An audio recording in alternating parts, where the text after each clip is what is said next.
अस्सलाम वालेकुम जी।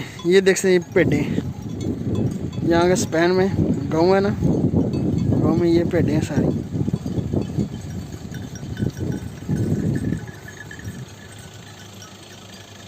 ये देख सकते हैं ये सारी यहाँ पे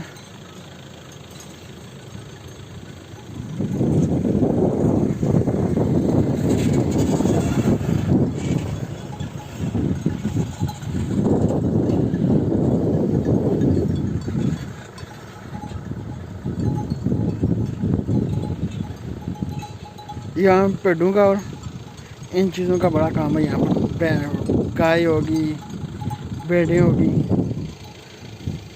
ये देख सकते हैं, सिनरी देखें एक बार।